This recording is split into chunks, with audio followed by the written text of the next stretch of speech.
Good evening, ladies and gentlemen. Welcome to meeting of the North Penn School Board Directors. We, I think, have the little North Penn news to watch, and then we'll proceed with the meeting.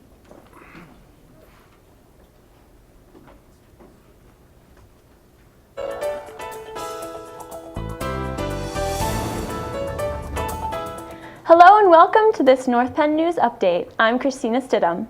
The North Penn Athletic Alumni Association inducted class of 1978 alum Dr. Stephen Sumkudi as the 2013 NPAAA Hall of Fame Lifetime Achievement Award winner. Dr. Sumkudi is a board-certified reproductive endocrinologist who spoke to high school students about his path to his success, which he began in the halls of North Penn. In addition, 8 individuals and 2 state championship teams were also inducted into the Hall of Fame as part of the class of 2013. A crucial catch was the theme, the annual breast cancer awareness football game in late September. The North Penn student body, cheerleaders, and the football team and their staff supported the cause by wearing pink for the night. Organized by the NPHS Key Club, the event raised over $1,300 to be donated to the NFL's Crucial Catch Breast Cancer Research Organization. Congratulations to the North Penn Marching Knights for winning the Cavalcade of Bands competition for their division last weekend. The Marching Knights received the highest score overall for all bands in the competition, as well as the highest overall scores for music, percussion, and auxiliary. Good luck to the Marching Knights as they head to the state competition this weekend. State Representatives Kate Harper and PA State Senator Stuart Greenleaf were on hand at Gwynn Noor Elementary School as part of the National School Lunch Week celebration. Here, the local legislators learned about the healthy foods and positive changes district schools have incorporated into their menus. Some activities throughout the week included build your own red, white, and blue healthy dessert, informative bulletin boards, and a creative menu honoring different cultures throughout the U.S.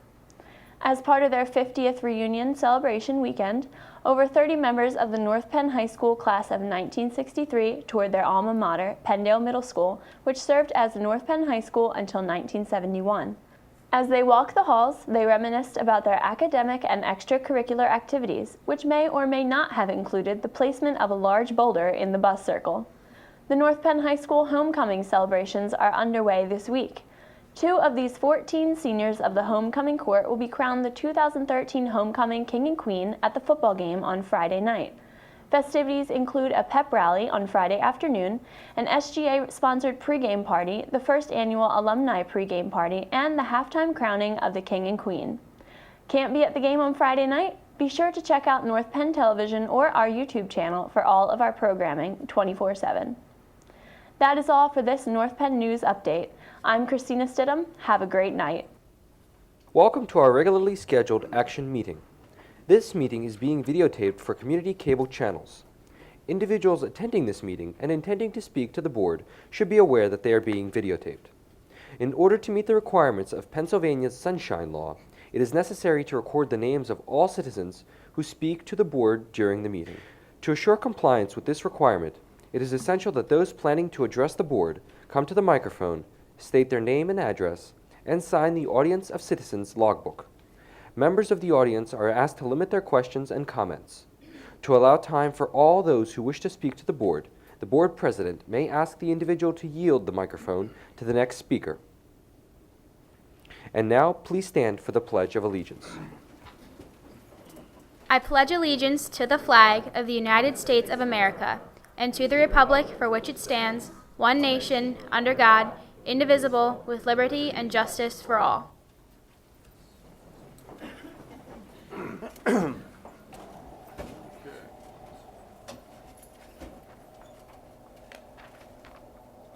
wonder what those kids actually told Kate Harper and Stuart Greenleaf about the food, because I understand everybody complains about the food because it's too nutritious and too healthy. Okay, good evening, ladies and gentlemen. Welcome. Just a couple of announcements before we have our audience of citizens. The board met in executive session tonight, October 17th, from 6:30 to 7:30 to discuss matters of personnel, potential litigation negotiations.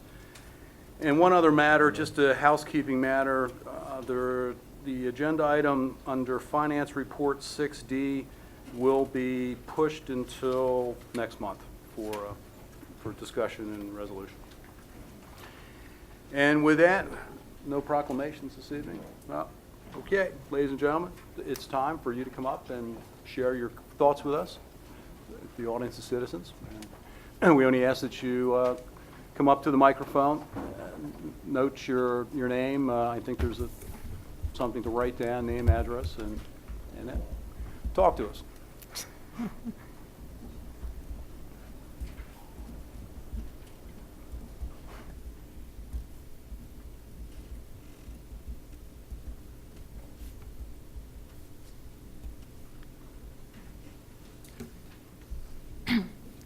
Good evening. My name is Josie Charnock. I live at 207 Federal Court in Harleysville, PA. Well, you knew the PA part. I'm a proud parent of a North Penn student, a current member of the North Penn Educational Foundation, and I am one of the Republican candidates for North Penn School Board this November. I have a few comments on the school performance profile released by PDE last week on every public school in the state of Pennsylvania. I want to take time to congratulate the students, staff, administration, and the school board for the magnificent results on the school performance profile. While we can always continue to work to do better, it would be a shame not to acknowledge the hard work that has already occurred, the significant effort made by everyone involved, and how far North Penn is ahead of the curve, focusing on student performance. To achieve these kinds of results takes a collaborative effort from everyone. As a former board member, I worked alongside other board members to ensure progress in academic excellence. As a taxpayer, I recognize that if the school district is successful, it directly impacts my property value. As a North Penn parent, I'm glad to see the high-quality education my children and all children are receiving in North Penn. I know firsthand how tough the job of school board member can be. As a former school board member, it can be a pretty thankless job. You get the blame for everything, and most of the time you never get credit for having the foresight, commitment, and vision that actually got the school district here. I would like to thank each and every school board member for their volunteer service. At least once in a while you should be thanked, so I would like to say thank you.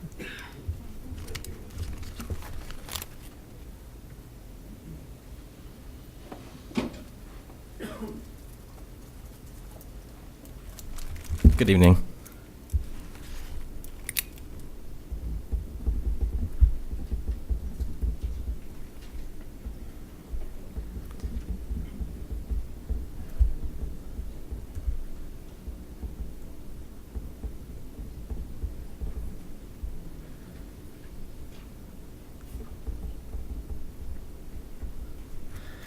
All right, hello everyone. Wow, it's loud. This is my first time attending a school board meeting. My name is Colin Keller, and I am a former North Penn student. I'm 26 years old. I attended university after high school. I have a master's degree in music education, and I do teach in the area. The reason I'm here tonight is actually to talk about the recent Halloween decision that the school district has made. Two things I want to address. First of all, I want to find out more information about the decision, if possible. I tried to contact the principal of Inglewood. I wasn't able to reach him. I talked to the secretary. She directed me to actually come here tonight. So my setup for what I'm about to say is that I consider myself a social activist.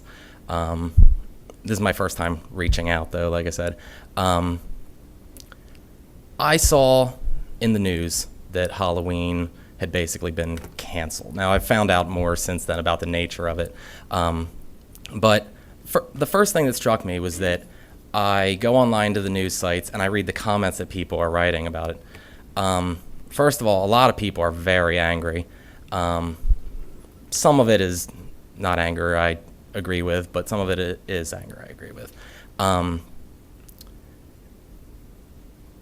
The thing I saw, though, was that a lot of people were commenting, saying things about secularists and atheists in these comments, effectively blaming them for the decision, saying things like, first they try to take God out of the Pledge of Allegiance, now they're taking Halloween away from us too. Now, I am an atheist, and I'm probably the most outspoken atheist I know. And my instant reaction to these comments was, if anybody knew about this, if this was coming from the atheist side of the community, I'd probably be the first one rallying for it. I'd know about it. But my personal take on it was that it was probably caused by, in effect, the other side of the politics, by maybe religious people. So I tried to do my research. What I found out was that I didn't really find out much about what the initial cause for the decision to be made was. Was it just something the principal decided, or was it something that someone had complained about and then a decision was made about it? So that's the first thing I want to know. I just want to know more about the situation. Second thing is, I do wish to actually challenge the decision. In my view, as someone who has taken a lot of time to dedicate myself to secular causes, I feel that this is actually a good-hearted, don't get me wrong, like a very good-hearted attempt at doing something secular, doing something fair. But I think that if it was caused by sort of like religious complaints, the ones I know of being that Halloween, promotes worship of the devil or, witchcraft, things like that. I know these arguments are out there, I feel that to cater to that interest is actually technically a violation of the First Amendment, because the First Amendment says that the government won't respect any establishment of religion. And I think they use that word poignantly, respect. Secularism is not about respecting everyone. It sounds nice, and that's usually what it comes up to be politically. It's about trying to get everyone to be nicer to everyone and more fair. But by doing this, if it is for religious reasons, then we are actually catering to the religious interest and violating that separation. I don't know how much time I have to speak. Like I said, this is my first time here. I do have some information I would like to share if I have the time, but if you would like to continue. Colin? Yes. Colin, this is a business meeting, and we do have, and I do have the authority to limit your comments, but because there may be other folks that want to speak, but go ahead, share some more Okay. with us, and then we'll. I Okay. hope you're not, when you say you have more, you're going to pull your tablet up and. But Just all right. a little bit, because I do think that secularism is a confusing term to many people, and it's confusing even to me sometimes. One of the things that I actually found, just doing a little bit of research, was actually a statement on that. Where is it?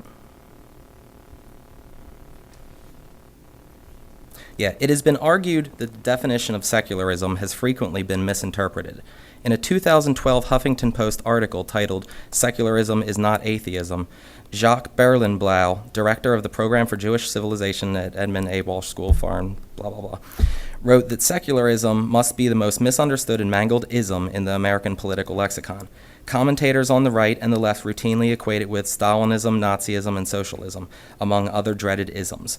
In the United States of late, another false equation has emerged. That would be the groundless association of secularism with atheism.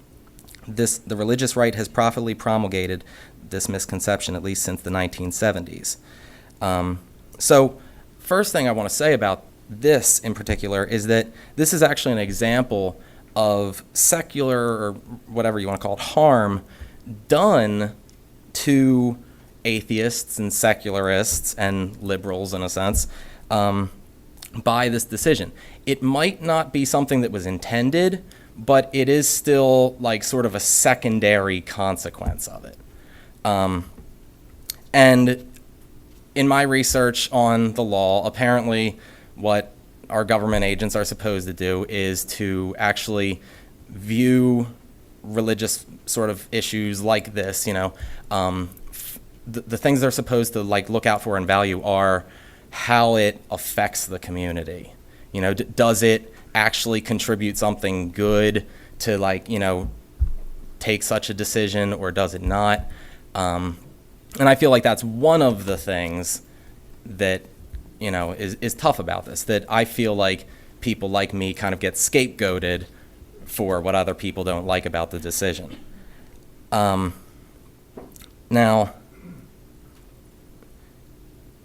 yes, secularism is a code of duty pertaining to this life, founded on considerations purely human and intended mainly for those who find theology indefinite or inadequate, unreliable or unbelievable. Its essential principles are three: the improvement of this life by material means, that science is the available providence of man, that it is good to do good, whether there be other good or not, and the good of the present life is good, and it is good to seek that good. That's the direct quote from the man who actually coined the term secularism. Folks that Okay. would like to speak. Okay. Let me just find something worth saying. Maybe I'll just wrap it up by reiterating that, once again, if secularism is about being fair, I don't think that it's fair if we make this decision based on claims of offense coming from any group of people, because part of the First Amendment is, as I see it and as many people see it, the right to offend. Not that we should go around offending people purposely or anything, but that if our actions or views happen to offend someone else, it's not necessarily cause for the government to step in and say you can't do those actions. And many of the typical secular causes that we are dealing with in this country, abortion, just recently the thing with contraception, gay marriage, all of these things, what has been coming about from the secular side of things is saying that we have to say no to the religionists who propose that we do away with these things and that we don't allow them. I think Halloween has secular value. I love Halloween, and I'm an atheist. It teaches creativity. I made this. Captain America, I even dressed up. I got my shield and everything. So you could teach this in a school. Creativity and individuality. Colin, you went to North Penn. Yes, I did. And you're a music? Yes. And So creativity was taught to you at Yes. North Penn? And finally, Okay. one last point. As a music educator, too, you might know the classical piece by Mussorgsky, A Night on Bald Mountain. It's basically the Halloween music. I'd play it for you, but it's the one that goes like digga digga digga digga da da da da da da da da. That is worth teaching in a music classroom, even though it's Halloween related, because it's an example of programmatic music, and it's probably the best example of programmatic music that I know. Okay. So, Thank I'll you, end there. Colin. Thank you. By the way, Colin, there is a policy that I believe was issued in April of this year, probably earlier, that addresses all these things. So it wasn't a decision that was just made. Okay. And Halloween was not canceled. Okay, no, Misinterpretation by someone. no, come on up, folks. Anybody have a pen by chance? Thank you very much. You take the pen.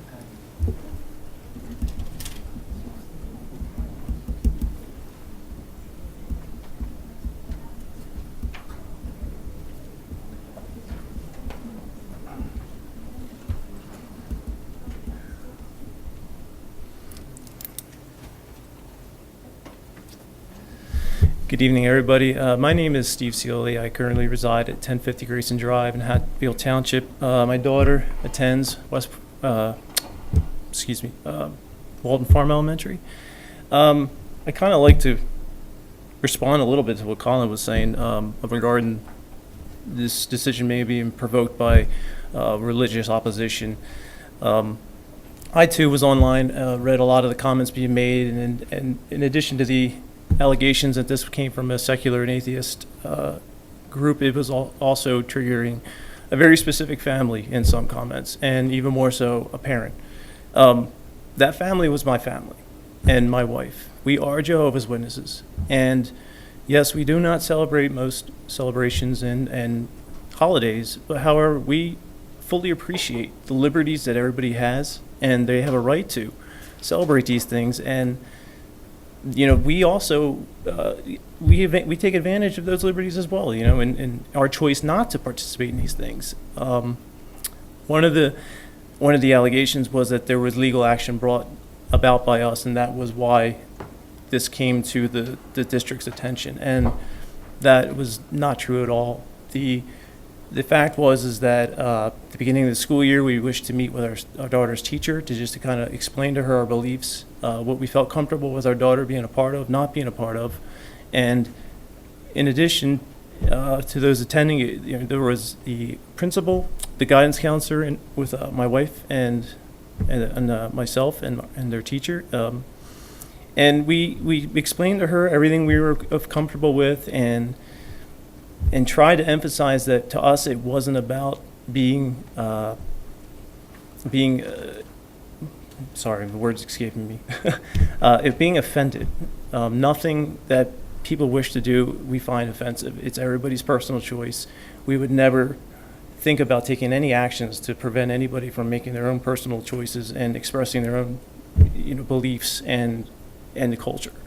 What we did try to explain was that they needed to think of it that we were okay with being excluded. And for some reason, that point just did not stick with the principal, and she seemed to insist on trying to reach a common ground on a lot of these issues. And it came down to, we really just wanted our daughter to be able to go to the library and read the books that she enjoys, or stay out of school if it was an all-day event. And she insisted that our daughter could not leave the classroom, could not fail to attend school, and we really could not speak to why that was not honored. So all we can really say is that we really did not intend for any of this to happen if this was a result of that. And, you know, we are extremely sorry for the misunderstanding, and, you know, that's all I can really say about it. So I appreciate everybody's time. Thank you. You know what? Please let your wife know, this policy was adopted well before she went in and talked to anybody, okay? Well, this went back to the school year last. All right. So but this has still, been around for a while. Trust me, these policies are adopted without regard to what you believe in and what your wife believes in. Yeah, it goes back, I mean, this goes back a long time. I'm sorry that you have been, you know, your family's been put through that. Ignore comments in the newspaper because they tend to be from the people that are under. And I don't hold any, you know, the district accountable Okay. for this. I understand that. I'm My just sorry biggest that you have to come concern up here was, and say that, please let your wife know, you know as Right. well. This policy has been around for a long, long time. Okay? it was more of a concern that there was even rumors that could have been circulated based on a meeting that we had privately, that somehow, you know, some of the details of that seemed to have been shared enough to identify us.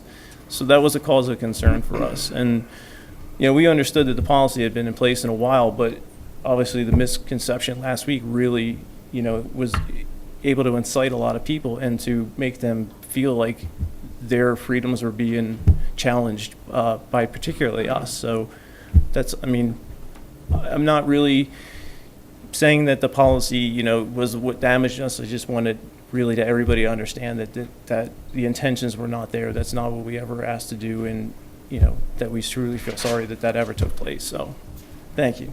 Thank you.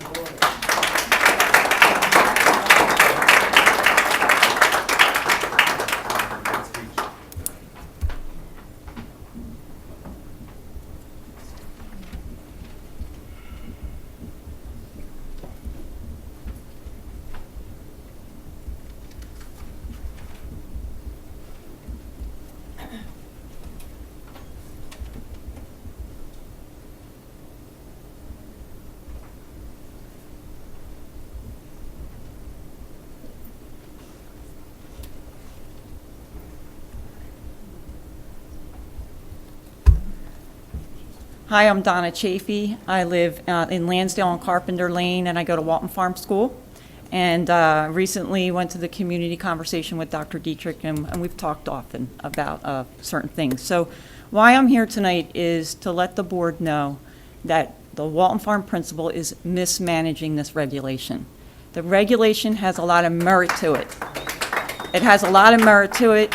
It's put in place for good reasons. Yes, we're going to work out the holiday shop and the parade. I have no doubt we are going to figure this out. But what's happening at Walton Farm is unprecedented. This is the second year we're struggling. Teachers are now coming to homeroom parents. It's that time of year to have a celebration. And they're being told, the teachers are telling, hey, look, I really don't want to have to say this, but I need to tell you that we have to keep it to fall, and fall only. A parent asked the other day, can I have a jack-o'-lantern? And they were told no, okay? They also had informed us that they can expect parents in other grades to hear the same thing because the message needs to be consistent. They didn't say all grades, but they did say the message will be consistent in other grades. This regulation was put in place to help us, right? This is just, the mismanagement is draining our teachers, it's draining our parents, and it's eventually going to hit the students. So I'm here tonight just to ask, Dr. Dietrich, could you please demand the principal at Walton Farm to get out of the way of this management? Render consequences if she ignores you. Explain and encourage the teachers to go ahead and celebrate. Bring happiness back into the school. Dr. Dietrich, please stop the insanity. That's it.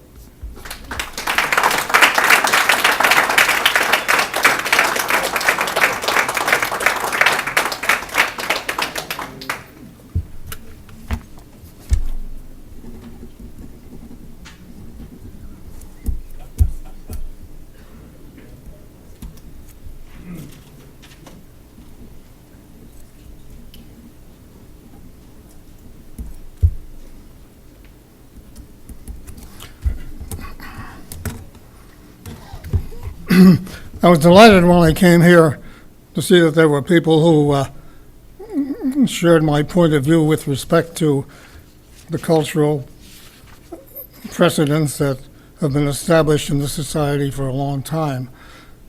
But my basic concern is I don't think that I and my family should be bound by the dictates of someone else's religion. And that's what this amounts to. You've got all the beautiful philosophical arguments from everybody who preceded me. My argument comes up because my grandchildren, one boy, one girl, are very upset about this, and they're like many other people. They spend time and money and emotion in preparing for this Halloween parade. And for some reason or other, you've decided to cancel it. Well, the reason obviously has something to do with someone else's religion. I, for one, find that completely unacceptable. And if that is the decision, or was the decision, it should be overturned.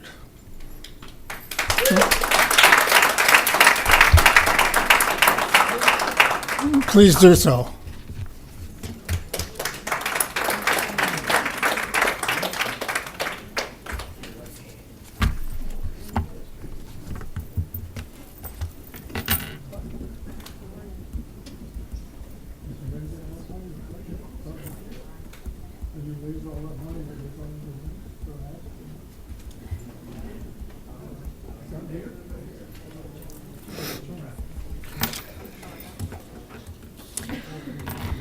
Good evening. My name's Christine Friel. I live in MacArthur Drive in Hatfield. And this is an issue that's been passionate to the Walton Farm family for over a year because this issue began in the fall of 2012, which is why the regulations came out in April of 2013. The regulations are what the regulations are, and we agree with them. We are permitted to have holiday parties. We are permitted to have Halloween parties. But the problem is that Dr. Dietrich, as an educator, has failed to educate his principals. If you go to every principal in the district of North Penn, I guarantee you will get 15 different explanations of what a school is permitted and not permitted to have. And if you trickle that down and those 15 principals speak to their staff, every one of those staff will have a different idea of what the regulations are. The principal of Inglewood, unfortunately, was thrown under the bus because he was not properly communicated what it is. Okay, well, let me ask you then, why does the principal at Walton, okay, we understand it's up to the principal discretion. So what is the principal's discretion? What has been communicated to the principal as to what their discretions are? So why did a letter go out to the families of Inglewood? We don't know. We don't know how this happened, folks. Honest to God. How do you not know how it happened?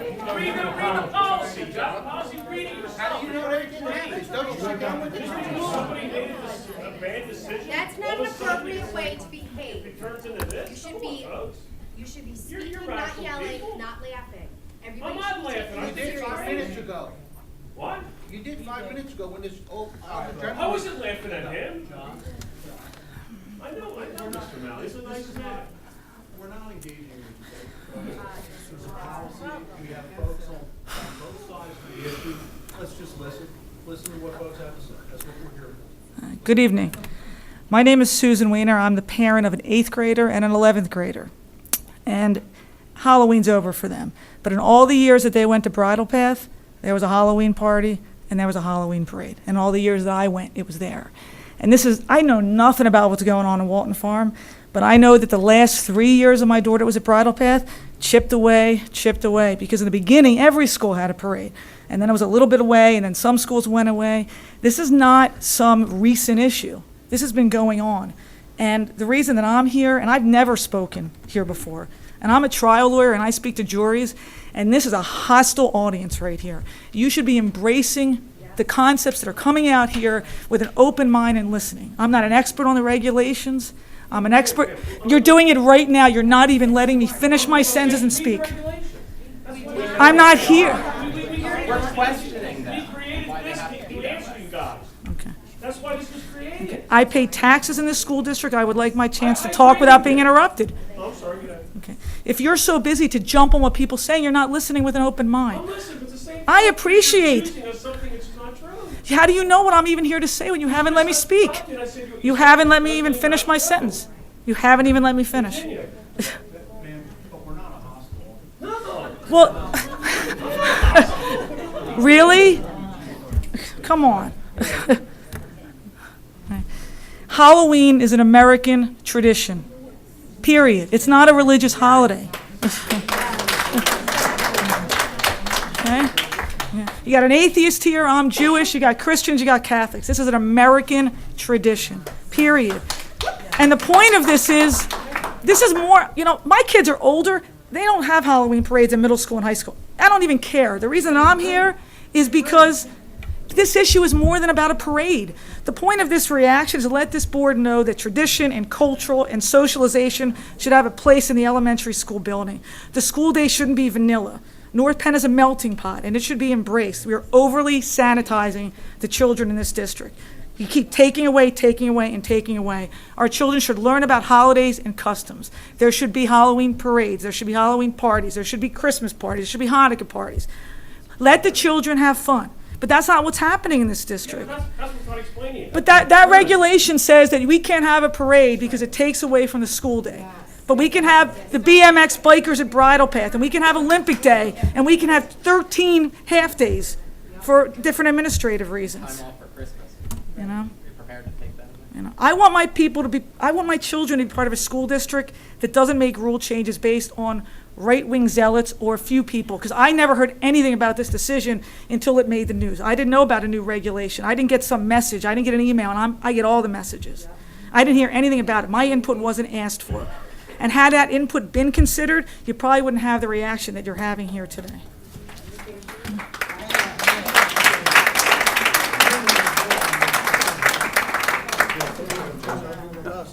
Thank you, ma'am. Hi. Good evening. My name's Jen Brigidi. I live on Elm Avenue in North Wales. North Wales Elementary is one of the elementary schools that is just this year impacted by our no longer having parades. In North Wales, I believe it's been over 30 years of a community tradition that people come out and watch the children. I personally believe that one of our ultimate goals after education should be respect. How many assemblies do we have through the year to boost their confidence, foster their imagination, teach them not to bully, to be understanding and kind? But when they have an opportunity to put this in action, it's taken away from them. And I believe by taking away that parade, by that taking away that camaraderie, that you are removing, you're further segregating them into specific categories. Because the reality of it is that our children fully know who's celebrating what holidays. So I think as adults, we tend to have tunnel vision and instill our beliefs and our values into our children instead of sometimes following their lead of tolerance, of understanding, and inclusion without sacrificing your own beliefs. I think there should be an opportunity to foster our children's imagination, foster their childhood. So I please can ask you to consider giving them their parades back.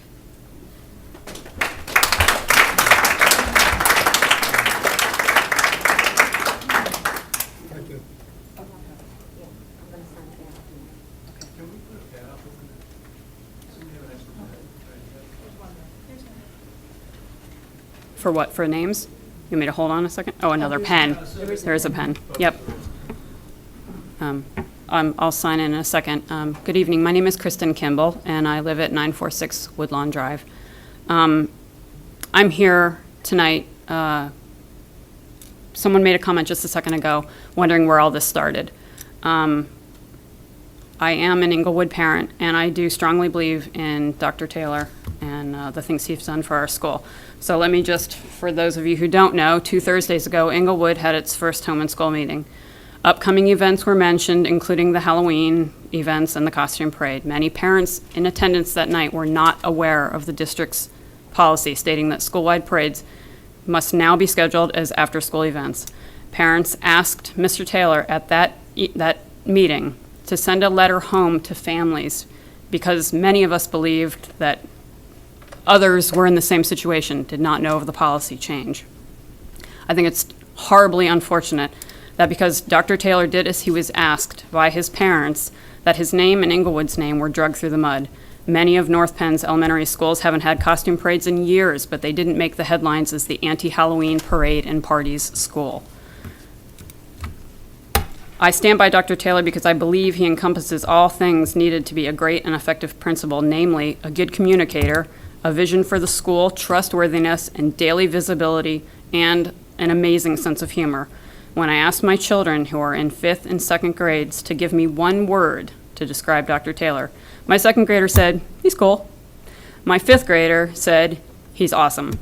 And then she followed it up with her reasons why. She said, because he's not rules, rules, rules. He's rules and fun. He stops in our classrooms, sometimes just to say hi. I see him 3 to 5 times every day. He explains things to us when we ask versus telling us to look it up. He didn't just volunteer to have a pie thrown in his face, he dressed up like Superman to do it. I couldn't say any one of those things about my elementary, middle, or high school teachers or principals. As a parent, I feel blessed to have 2 children who come up with cool and awesome to describe their principal. Thank you, ma'am.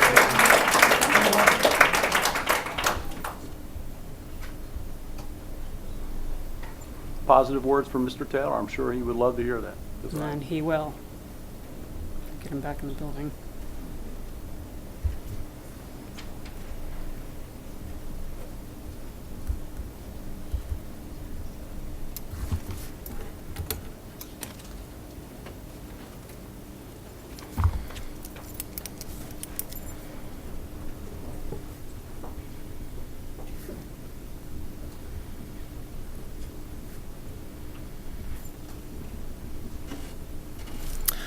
Hi, my name is Patty Transilli. I live at 118 Drayton Circle in Montgomery Township. I had 3 children through the district. I started here in 1995, and I will be finished in 2026. I'm a Bridle Path parent, a big fan of the school district, always been. Kurt Dietrich and I sit at the football games together, enjoy ourselves. I put my son on a school bus, sent him to kindergarten, and he's cared for, loved, educated by administrators, teachers, and staff who follow the direction of your decisions. Honestly, after the last policy change, that scares me. I feel like there was no input from anybody on these changes that were made, or revisions, or whatever you want to call them, to the policy. The decisions are made by administrators, teachers, and home and school presidents, from what we were told. Very few people knew that these changes were being made, or revisions, or whatever what you want to call them. The question is why? Why were they made? Everyone has asked why, and we still don't have an answer. Can anyone answer why? I think if we knew why, this wouldn't happen. I'm going to try and answer why. There was lots of discussion taking this policy in its totality. It was not religious beliefs. It was not instructional time. It was not for other reasons except to see what was going on in other schools and how we can keep our traditions and our customs together with eliminating a lot of the time base. That was my reason. I was the chair of the ECP committee. I looked at all of the elementary schools and what took place, and there was never any consistency in any of the policies. Some schools had parades, some schools didn't have parades. As a parent of North Wales Elementary School, I could tell you I sat out on that circle and watched my children parade around. And now, frankly, in 2013, I don't know if that's a wise decision anymore. I worry about the safety of children parading in outside of the building. That was a consideration, and we discussed it, and we looked at the policy and said, we're going to call it Halloween, we're going to have parties, but let's try and eliminate a lot of the instructional time that was taking place in that, and let's do away with the parading. Now, I mean, it's always open for discussion here. I keep an open mind. I see a lot of people here, and you know, we can bring it back and talk about it again, but it was never an intent to offend any religion or promote any religion or you know, adhere to any other religion. Those were my reasons, and that's why I brought it. And I appreciate everyone coming back. Believe me, when this policy came out, I can't tell you how many of my friends and neighbors emailed me that, you know, I am the Grinch that stole Christmas. Not the intent. The intent really was time and safety. What about recess and Olympic Day and trunk or treat? Well, that's true. Now, ma'am, be mindful of the fact that we have a committee process. And Susan shouldn't take all the heat. Susan no, I chairs appreciate that her committee. telling us the reason. But we have a committee. There's an agenda. These things are discussed. Folks, it's a public committee. We want people to, right? We want people to come out and share their ideas with us. Then these policies then go to a work session. Work session is where we all sit around and we talk about it in public, and we ask the public to come out and talk to us then. So it's not like this is a secret, that it kind of got pulled in the middle of the night and it was created. It's just not the case. I don't believe, look, I didn't attend that meeting. It wasn't done to promote religion or because we were afraid of religious, I mean, it's not atheist or secular. It's not designed to be political. I looked at it and I thought, parties are parties. Children can still wear their costumes. They can come in. Now, if the parades are done before or after, that strikes me as an instructional kind of an issue. And it seems to me, too, that if you can push that out and delegate it to the principal, so long as the principal fully understands, what the rules are. But if you push that out and delegate, I think that's an appropriate way to do it. Let the principal control his or her building. That Mr. Taylor, I think, unfortunately there was a misinterpretation. I'm sorry that it came down the way it did. I'm sorry that he feels that that he is taking all this heat. I'm sorry that Action News got involved. I'm sorry that the Drudge Report World saw News it. I got mean, it was involved. silly. It became absurd. Mhm. And, you know, we're here to be educators. These folks are educators. Will you consider and- revising it? But revise it to simply allow Halloween parades? Is that what, I mean, that's the revision? Yeah. Halloween parades, but what about before or after school? A lot of What's kids wrong can't with come. that? Parents work, can't get their children here then. Simple. It's a simple solution. I mean, imagine, folks, we are listen. here talking about a Halloween parade. We're an Right. educational institution that really Halloween- is striving to get our kids. I don't want to deprive our children of fun. School should be fun. My gosh, if it's not fun, then they don't I want to agree. come to school. I understand that. Absolutely. You know, we need to think about it. You know, the ECP committee, Susan is head of that. If she wants to take it back, but I'm not so sure that it's a simple, okay, now we'll give you Halloween parades, and we'll do that. And I don't know if, you know, there a lot of thought went into it, and I believe that a lot of that thought, again, was based on instructional time. You know, we're changing bell time, we're trying to squeeze more. Teachers are burdened with the things that they have to do. The But parties Common don't take Core. away from instruction time, just parades. Pardon me? Parties don't take away. I don't know. I mean, That's I don't know the that. issue. I don't really know think that. that's I the issue. understand that. Logically, I understand that, but I don't, I mean, I just don't, you know, the custom of having a party in your classroom, again, the teacher can control that a little bit, you know, to some extent.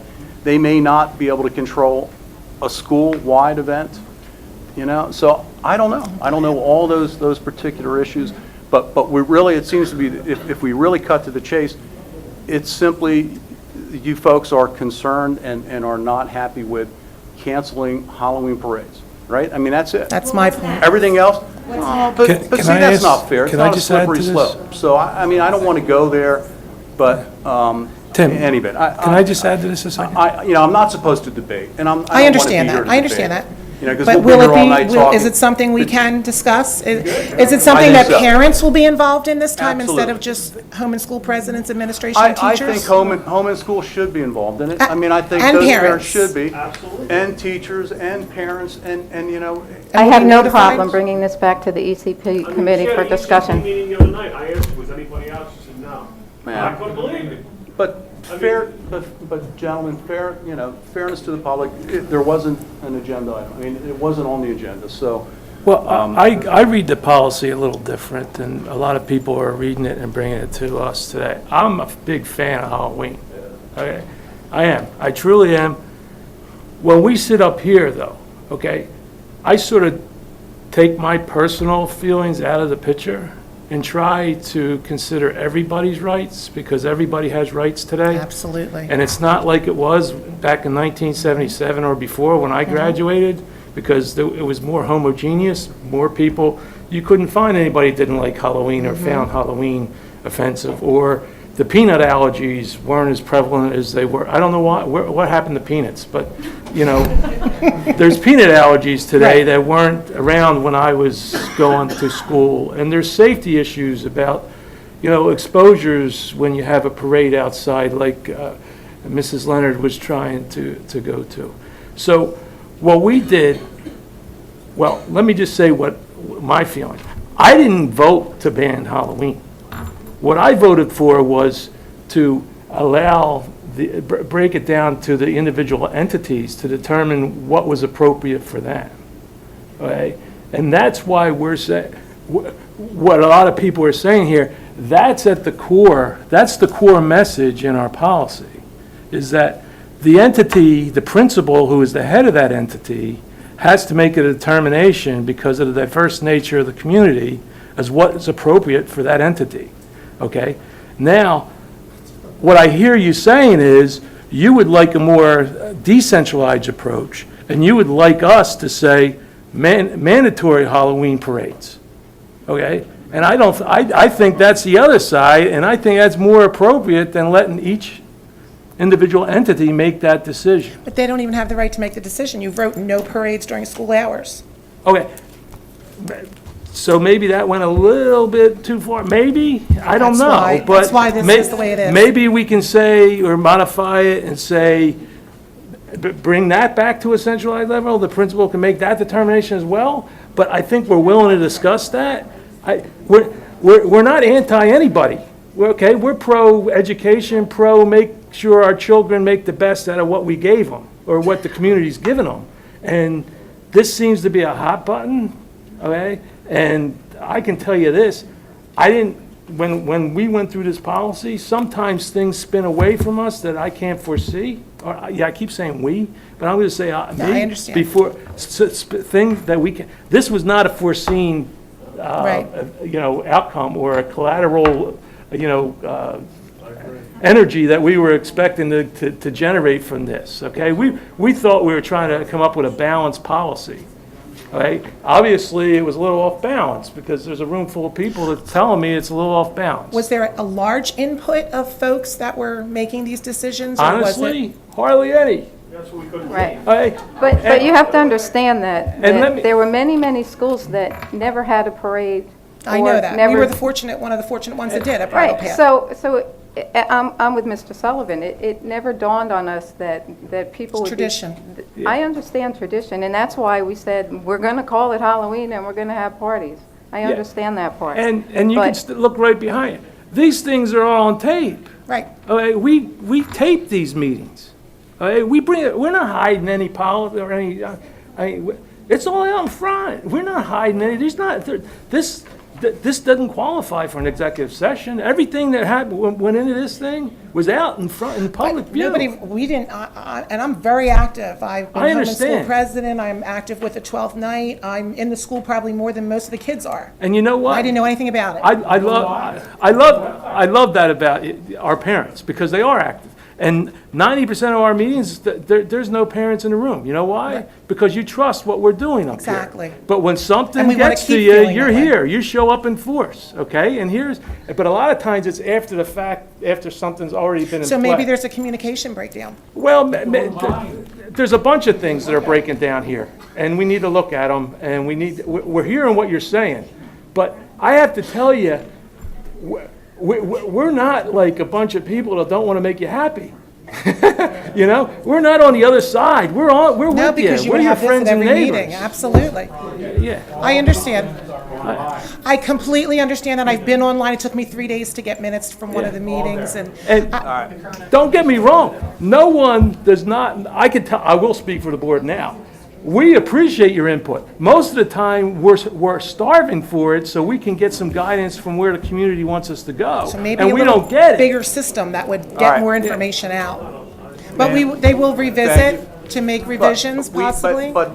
Thank But you. listen, the Thank you. practical issue that we face is 2 weeks is Halloween, right? 15 days, 14 days? So, revisiting doesn't necessarily mean that Halloween parades are open and everybody has them. As we know, Susan has said, and we looked at statistics, there are many, many elementary schools that don't do it, And there are many that did. And there are those that do. That is correct. Can I make one more point, please? Discussing the difference between parades and parties. I think a parade is easier, quicker. There's no peanut allergy issues with a parade. There's no cleanup. A parade is exercise, it's friendship, it's creativity. And a party is homeroom moms coming in, doing a couple crafts, and they're done. A parade is that's Halloween. Thank you. Okay, thank you. Thank you.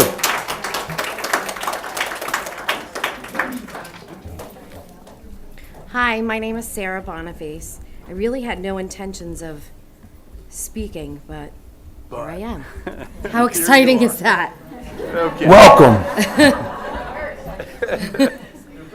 So, topic, I have no idea. Okay, I'm going to make a few brief comments. First, I want to say that it's two things for me. One is being excited. I think you all could be excited that there's a room full of parents. That's excitement. To have some involvement and maybe some feedback. And then the other thing that I want to say is that I'm a little saddened. This is probably the third or fourth time that I've sat through a meeting and seen some of you, and the behavior and the feedback is really shocking to me, because I feel like you guys are supposed to be on our side, and you're supposed to be part of us. and standing up for our kids. And some of the shocking looks and the just aggressive behavior is very saddening.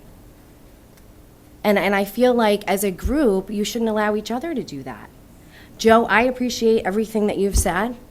I know it's, you made a few comments in the last couple minutes, and it makes me feel a little bit better as I stood up to maybe say something, that I was just shocked at the behavior. And I feel like maybe some of your comments are more regular, saying, hey, okay, well, maybe we can look back at it. I mean, that's really just the bottom line. Nobody needs to fight over it. We just need to say, well, maybe this is something that we need to look back at. That's all. There was a few things saying, you know, that maybe the principals should be, you know, their own entities, and they kind of work as their own, make their own decisions. But we all know is any corporations or any big schools like this, you have to have meetings with the principals, and this might be one of the times where maybe we didn't think that we should pull them together and say, what are we all doing? Because you're going to have all these children that are going to be, and all these parents that are either going to be excited or upset. It kind of opens your mind that maybe as a learning experience, that next time something like this happens, maybe to think twice about it. And that's really all I want to say, is that I want to be able to trust what you guys are doing on behalf of us. And if I'm sitting there and seeing behavior like that, it's just saddened. Yeah, but ma'am, that's the thing. I served here for 18 years in the best interest of the public. I was shocked by the response because of, like, this is like, all of a sudden, you know, hits the fan. So, I mean, you have to understand, you know, we have a reaction because of honesty that I can't believe this, you know, there's a response, because leading up to this, until last week, there was like nothing.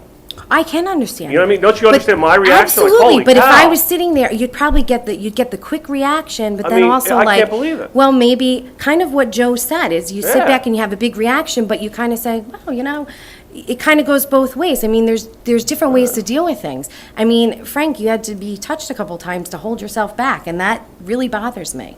It scares me, quite frankly. So Yeah, but I'm it's all right just for the saying public to that. come up and make false accusations. No, no, no, but no, we're- no. At our heart, we're doing it. But you guys we're have being been- with our but heart. you- We're putting our full 100% Yes, you into are. it for the But benefit you're of the also people. elected by us, and you're supposed to be there for us. Well, we are. You guys have chosen to do that job. We are. And we're the ones that are saying, we want you to do that job. Yeah. So all I'm saying So I is don't making, understand. We- I'm just making 2 100% points, and for you. one, it saddened me, and the second was that it was exciting. Well, I think- Because we have all these people that are here, and that's a good thing. It is To good. have. It is. I think it's Thank you. So that's it. fantastic. Thank you. I think it's fantastic. I think we're all level-minded people, and I think that we certainly can bring this back and review it again, and I understand that, and I think that's what should be done, and I would agree. suggest that we do that. That's I fine, agree. and we can do that.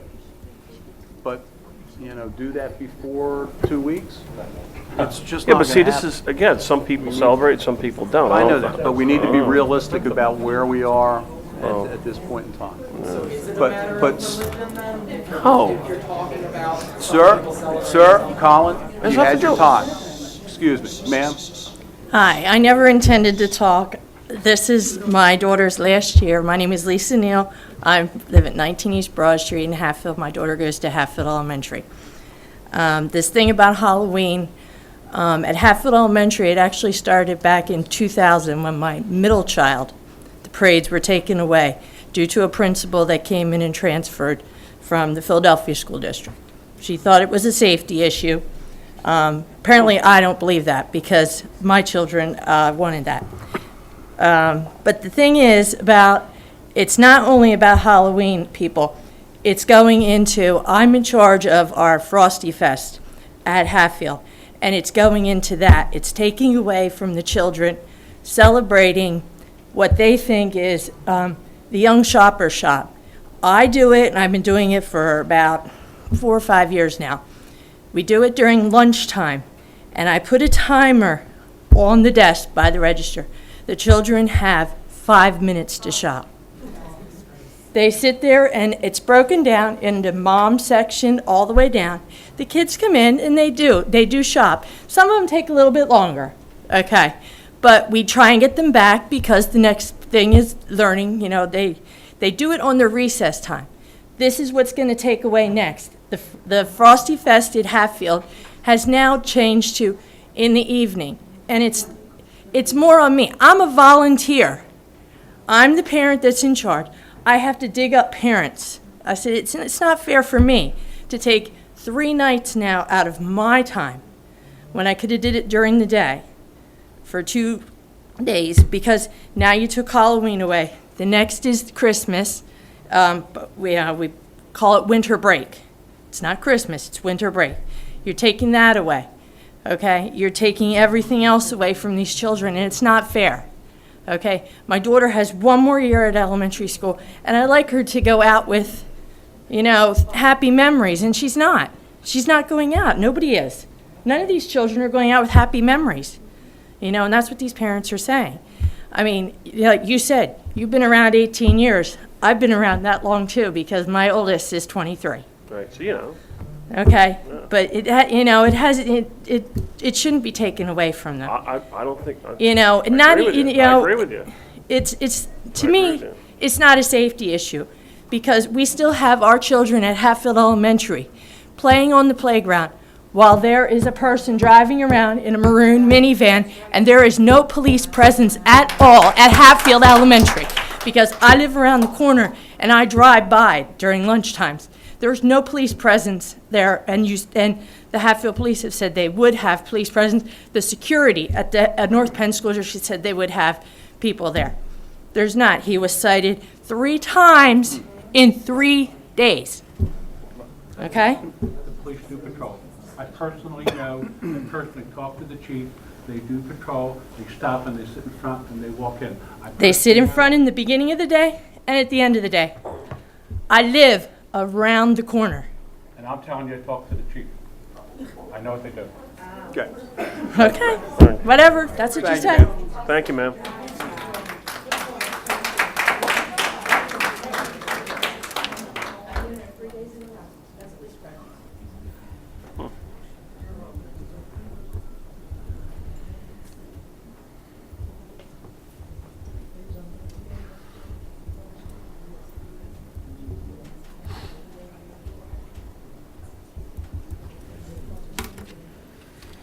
My name is Paul Edelman. I'm a resident in Upper Gwinnett. I am a parent of 2 children that attend Gwinnett Square Elementary School. I am also a candidate running for the position of North Penn School Board Director. I've always been a believer in being involved in my children's education. I walked with them to their first day of school. I greeted them right off the bus from that first day of school. I meet them on their last day of school. I attend all of their programs that they have. I attend all of their conferences that they have. It's kind of what led me a little bit to the interest of the activities of the school district, but none so much as decisions that were being made by certain board members that I felt were not to the benefit of my children. So I made a decision a few years ago to run for school board, to look out for those interests. And one of the things that I had commented on Tuesday night to Dr. Dietrich, it came up. There were two key points that came up, was the lack of communication concerning this policy. Now, I attended the ECP meeting when this policy was discussed. I was one of 3 people that were sitting in the audience.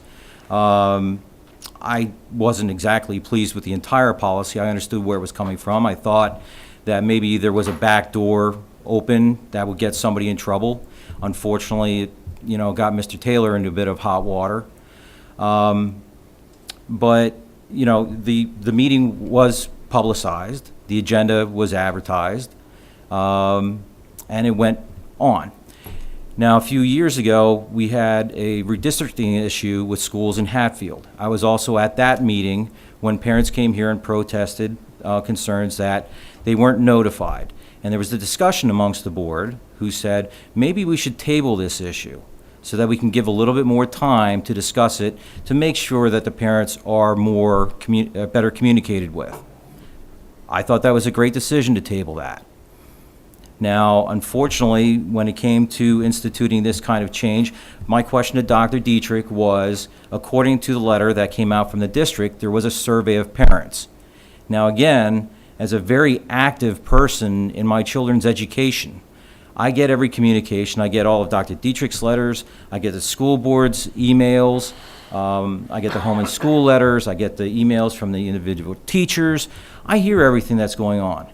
I never heard one survey coming to me or to any parents living in my neighborhood that there was opinion being sought as per this holiday policy. So finally, a few minutes later in the meeting, it was revealed that it was the home and school presidents who were the parents that represented the 13,000 students in North Penn. I'm sorry, but my home and school president doesn't make the decisions for what I want my child's education to be. I do. The other issue that I had, one of the defenses of this policy was the concern over instruction time being lost.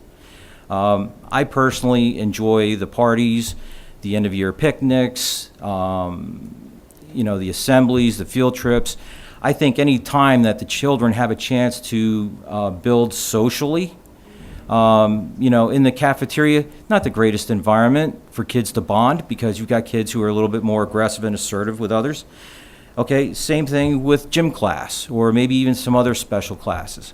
But during parties and parades like this is the one time when they match the kids, 6th graders and 5th graders escorting the kindergartners and 1st graders and 2nd graders. There is that building there. The kids learn not to be afraid of each other. They're all having a good time. It is socially beneficial to it. But to say that it takes away from the instructional time, honestly, I believe that pulling a teacher for a full day of meetings and substituting it with a substitute teacher, that takes away more instruction time than a parade does. That's all I wanted to say. Thank you.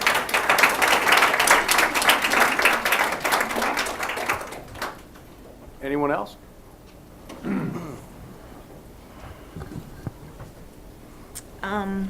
My name is Linda Harkrader. I live at 664 Brighton Drive in Hatfield. I obviously wasn't planning to speak either since I just jumped up, but I think I maybe have more of a question. I'm probably piggybacking on what Donna Chafee had said. I am a parent at Walton Farm, and we have never had a Halloween parade, so not that it was not an issue for me, but it wasn't my fight to fight because we have never had one. So I'm glad that you had mentioned that that's something you're going to revisit because I do think it's a great thing for the kids, and maybe it's something that we will then be able to have at Walton Farm. My question is that, or comment, I guess, is that a lot of this is, from what I know, started at Walton Farm because of, I guess you said the policy is to be interpreted by each principal, kind of like the policy is there. You said that we're allowed to have parties and we are allowed to have Halloween. I didn't read all the details of the policy, and I will go back and do that, so I'm not sure what it says about Christmas and holiday shops and so forth. But then you kind of went down and said, well, here's the policy, and then we're going to let the building principals kind of, at their discretion, interpret the policy or do what they're going to do within each building. And I guess that's my concern, because I feel at Walton Farm, our principals may be not interpreting the way the body, the parents, the children of that school want it to be interpreted. And it seems like the majority of the teachers, or teachers, parents, children, want it a certain way, and that's not coming out that way because of maybe a few select people. And I did get some information from the one gentleman who spoke, and that was new information to me, and I'm so glad that he spoke, and I was totally wrong about what I had heard and what I thought, so I'm so glad that he brought that to light for me. But it, again, reiterates that maybe the principal is doing something that is not in line with what our parents want. And so where do we go as a school, as a parent? Who do I go to? Do I go to this meeting? Do I go to a meeting with Mr. Dietrich? I'm just, can we do a meeting with a principal? ECP meeting. The ECP meeting? And like, is there any way to get the principal involved in that? Because I feel like she needs to be there to present her position. Can I answer that? Because I was at the ECP meeting. I'm on the committee with Mrs. Leonard and Mrs. Murphy when they came up. We were not asked to decide. First of all, we didn't have a policy at all. They came to us and they said, how do you want this to proceed? We asked what the problem was. They told us, and there were people there. A couple of people in the audience were already there, I know that. They told us that there was a couple of bigger issues. The bigger issues with this was, one, there was some interruption of instruction, which we kind of didn't really understand, so we asked for further detail. They said the reality of how many parties you can have in an elementary class, other things and holiday celebrations could disrupt them. That's what we were being told. We decided not to decide the issue and leave it to the principals to decide what's important to each school's community. That's where we left it. Okay, so if I'm having an issue, I guess, with the principal and the decisions that are being made, I need to go to the East. You can go, no, you can go to. I think you're looking at, look. Because it's not just Halloween. As the policy is stated now, as I said, the concept was to delegate, not interpret. I mean, it's delegate. Right. Let the building principal make the appropriate decision that he or she feels is appropriate for that school. Within the confines of the policy. Yes, within the confines of the policy. I mean, you got to establish a policy and then, you know, implement it in a fair manner as you see fit with your particular building. Now, it seems to me that if the principal has the discretion to do it, I would think your home and school association would be the best entity to discuss that. We have tried, right? and it's been an issue. So I'm pleading to somebody, like, where do I go? I need to go above that because we're not getting anywhere, and it's getting, like they said, being chipped away, and this is being, and we're trying to come up with other solutions. I'm a very active member of the Home and School. I've been on for 6 years, and, you know, there's bigger issues going on at that school, too. Well, I mean, so I just... Think about it. The very opposite of this policy would be the board demands that every school have a Halloween parade. I don't have a problem per se with the policy. Well, I I don't. think there's a stop in between the principal and the board and the ECP. There's a director of elementary education who's the principal's boss. The way we have it set up is the principal will be in charge of the building. The principals report to the director of elementary education at the elementary level. At the secondary level, they report to the director of secondary education. The director of elementary education is Cheryl McHugh. The director of secondary education is also with us, I think, in the audience this evening, and that's Deb McKay. So those are the two people that would be the next in the line and chain of command. After that, then those individuals, Mrs. McHugh and Mrs. McKay, would report to Dr. Holman and to me. Okay. So if you're having some concerns like that, my suggestion would be, if it's at the elementary level, work with Mrs. McHugh. If you're still not satisfied with that, then work with Dr. Holman with me. If you're still not satisfied with that, then of course the school board would be, you know. If you want to change the policy, you go to ECP. Right, and... That's what you want. Ma'am, I'll just say, you know, talk to the principal and work with the home and school. You know, people don't like when you go to their boss and like call, you know, so I understand. And So, I think I mean, that there's a that would handful of be- people here that, it's been going on for over a year. It's an issue. Dr. Dietrich and about 60 Get up there. Walton Farm people. That was done, and this is what the result of that was. This is the whole point of the matter. Yeah, I mean, there's... Continues to not use the discretion of what the Walton Farm family... The majority of the population of the Thank you. family, and like I said, when that gentleman spoke about what he said, news to me, news to, I'm sure, every Walton Farm parent in this room. So thank you again. So why were we all under a certain impression? It's very frustrating, and it's been going on for over a year, and it's just tainting a lot of, you know, my involvement in the school and my involvement with, it's a problem. And so I will, you know, I guess, we as a group will go to the avenues that you've told us to go to. And And Dr. Dietrich's recommendation to take it up the chain. I just felt I had to say something so this board was aware Yeah, that I think we're that's a revisiting problem. the same thing, which is the channel of communications have to be established in order to, so people can voice their feelings and concerns and feel like there being actions of change, agents of change. And yeah, so we get it, we heard you. Right, We thank you. appreciate everybody coming here and speaking. I know we all do. Sometimes it doesn't appear that way, but I can tell you, everybody on this board feels the same way I do, that we want to make everybody happy, but it's hard to do, okay? So it's really hard to do, and this seems to be an issue that's very emotionally charged, okay? And we get that message now, okay? And we have the chairman of the ECP committee stating that she's willing to Right. revisit it. If we could have some sign-up sheet where, can we do that? And have you put your name and email address? I'm sure we'll be able to email you when that will be next discussed at the ECP meeting, so everybody can come on in, and that's actually where it's a more appropriate venue, so, because it's less Right. formal, and everybody can sort of get back and forth, and we can really sort of get a good feel for what everybody's concerns are, and sort of mash that together and bake it into a policy. But, I mean, that's what we have to do, because everybody has rights nowadays, right? So we have to make sure everybody is sort of accommodated, right? And so, The Thank you. ECP meetings are posted. If you have a school calendar, look every month. I think it's the first, whatever it is. Second. The ECP is posted. It's November 11th. Okay, November 11th, you're right here. thank you, And it's online. thank you. All the meetings, all the agendas are online. They've always been for years, and all the prior years are all out there. Just go to, npenn.org. yeah, what I recommend is this, is go to the northpenn.org, look at the community outreach webpage, and email your email address and say, please let us know when this gets on the agenda, right? This, the Halloween, or the, what policy is it? What's- what- It's a regulation. The Hallow- Policy. the- Everybody keeps calling it a policy. Yeah, it's a not. regulation. regulation. When the Regulation. Halloween-related regulation gets on the agenda, so everybody could know when it's going to be on the agenda and have an opportunity to come and There's a speak. huge difference. Is that a good way to handle that?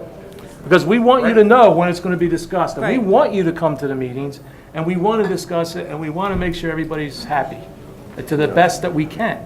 We can't make everybody happy. No, I I understand. learned that. No, not everybody, we can't make everybody happy. No, I understand, and like I said, my biggest fight wasn't the policy, it was another issue, but thank you for listening. Thank you, ma'am. Thank you.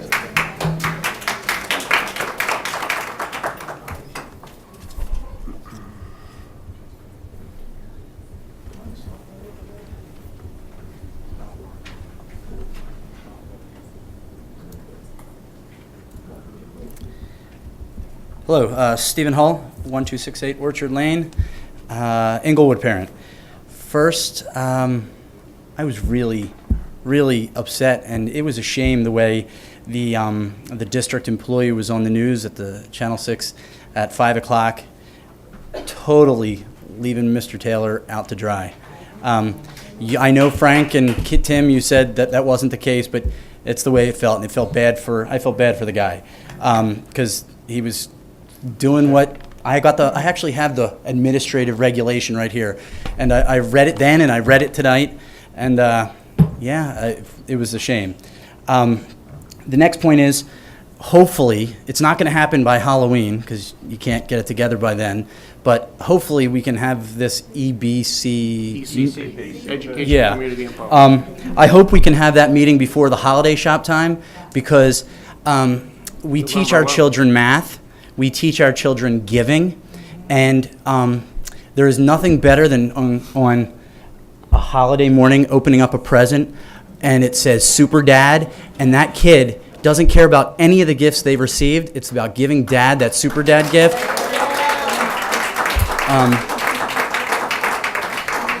So I'm sure the brilliant minds we have as administrators can figure out a time that we can do it to limit instructional time. There is a lot of time in the school day.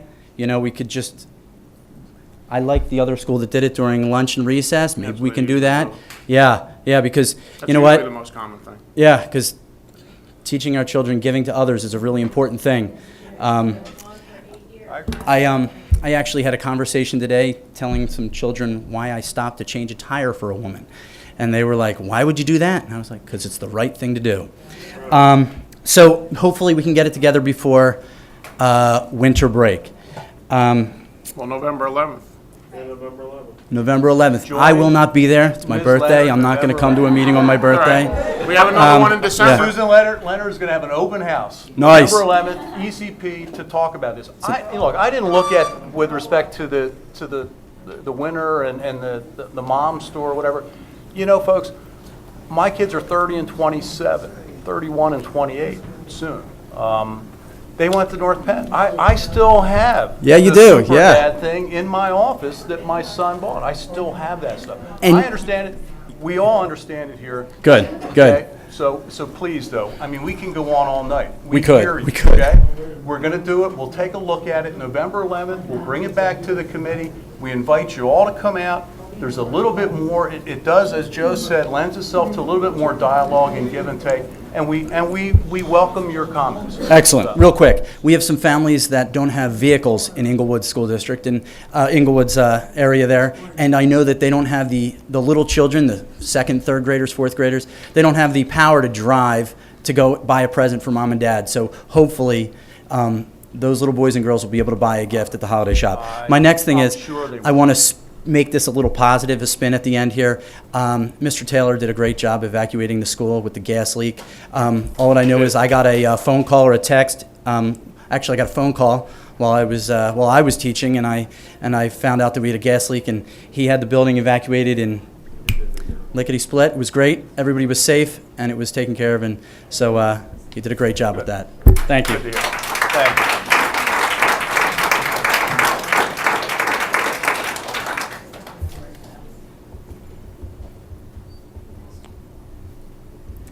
Hi, I'm Dottie Capel. I live at 119 Damson Lane in North Wales. My children attend Gwynnor Elementary. I am on the Home and School Association. I am Vice President of Programming. And I can't say enough about our principal. Mrs. Hoke is wonderful.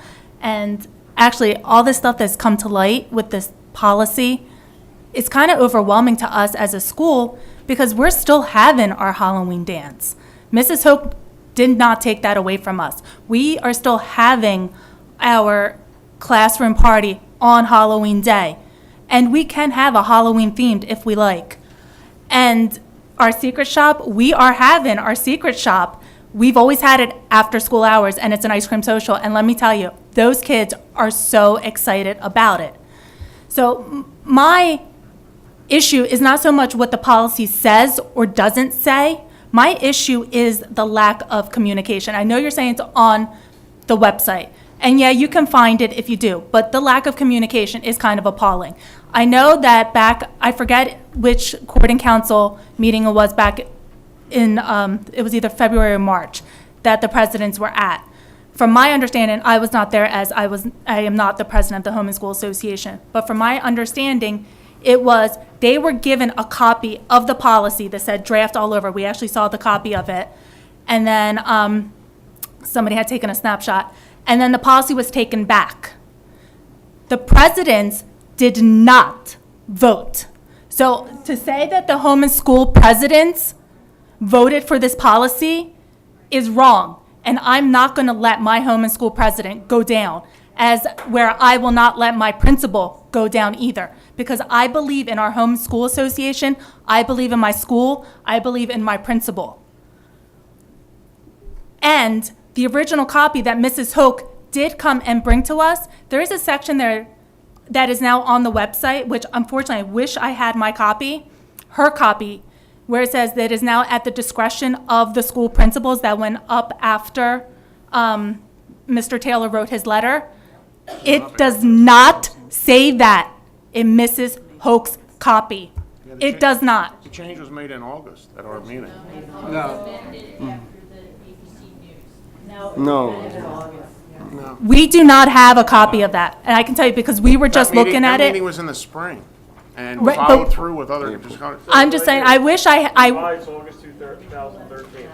I wish I had our copy that she came to us, because we had our board meeting on Friday, and Natalie Weichenhofer can attest to this, that she came, and we said, go check the website, because it says there's different wording on the website.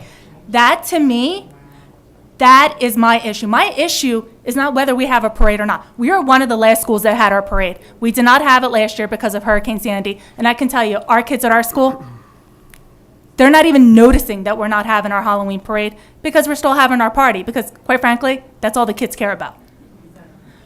So to me, that the policy itself is not the issue.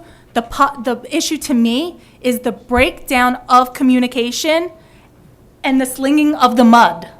Hey, can I just ask you a question? Yes. And I'm not trying to be confrontational. I'm looking for ideas. And have you ever heard of North Penn Answers? No, Okay. actually I haven't. Well, Okay, that's a TV show I used to run every 2 weeks. And the premise behind that TV show was to take questions from the community and to answer their questions and sort of have a dialogue in case you couldn't get to a meeting, and talk. So we had North Penn Answers. We have eMatters, where it's a district-wide email newsletter. Right? We televise the meetings. I mean, they run constantly on the community TV station. Right? There was one time where wasn't it with the honor roll? We were meshing the honor roll and the high achieving students together. Right. And I was having a talk with a parent. I said, we sent out letters home. We advertised in the paper. We had TV shows. We had meetings. It was on the radio. It was on at a bunch of different places. And he says, well, I don't listen or hear to any of those things. So the nature of my question is, I would really appreciate it if you or anybody else in the community would email me personally, and my email address is on the school website, ideas of how we can increase those channels of communication, because we do try. And I appreciate what you're saying, because I know as a home and school member, we put it out there. We put our agenda out there. Right. We put this out there. We put that out there. And people say to me all the time, oh, I didn't know about that. It's out there. Yeah. And people don't usually Right. have anything to say or don't show up until now all of a sudden the media sheds light to it. And that's what it all comes down to. But, you're right. It isn't a lack of effort. I mean, And I'm put not that saying it show out is, there but I'm just out of saying- nothing. Like, it was I don't mean to backpedal myself. It was my idea. I mean, in order to increase channels of communication, sort of open it up. And we barely got 2 questions a month. Right. Yeah. And I fully believe. I think that we need to figure out how we can communicate better. Right. And that, to me, I've been saying that all along. It is a breakdown of somewhere there was a breakdown of communication somewhere along the line. And that's, to me, that's what we need to figure out. Where is this lack of communication? How can we, as a community, figure this all out together? And I'm not questioning, I'm not blaming you or the audience here, because I grew up in North Penn. My kids grew up in North Penn too. North Penn has some of the best parents I've ever run into. Agreed. So I'm not questioning your integrity as parents or your willingness to reach out. You're so tied up with everything else. Like I said, you hardly ever come to meetings because you're so busy doing everything else for your sons and daughters.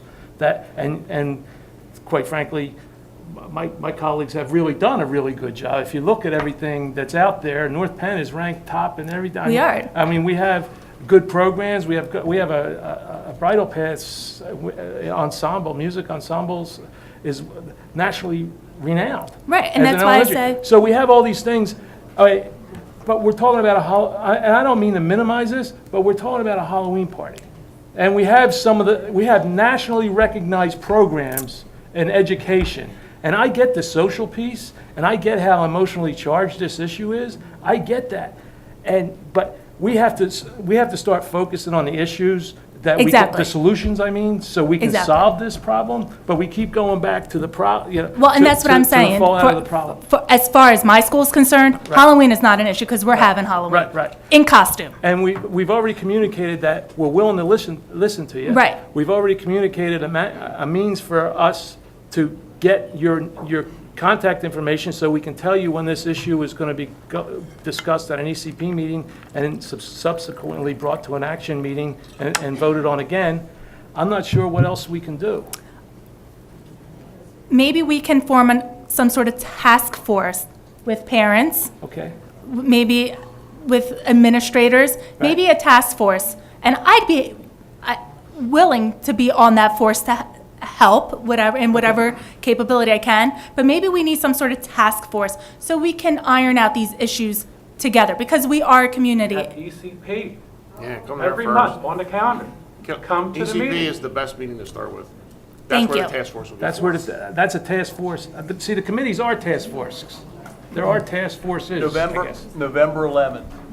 telling you, come out November 11th. I'll be here. You'll see this issue face will here. be That's where, discussed. by the way, I'll be here. that's where that regulation Very good. change came from, because when they brought the draft back to us, we had comments as board members and said, we didn't like the idea of us dictating to anybody else what they have. What they do, right. So let's turn it around and say, listen, we'll let the principals have the discretion. And I We think- thought that was a simple compromise for all the challenges. And I think. Turned out not to be. Turn out not to. I think why some of my colleagues are a little taken back, because Halloween specifically mentioned in the policy It is. as a holiday that is party worthy. Right. I understand the parade's a little bit contentious right now because we don't like it after school. So During school. Instructional. No, we Some don't, people. we're having it after school. It's prohibited from being taking place during school. So we need to adjust some things, and we get that. We totally got the message. And hopefully, we can get it ironed out at the ECP meeting on November 11th, or at least get the process started for that to happen, and then Well, we'll go from listen, there. just process, real quick, and then hopefully we move on. But process is ECP committee is discussed, Okay. okay? Then it'll go to a work session Mm-hmm. where it will be further discussed. That's where we're all sitting around here and it's televised and, you know, you all can come in.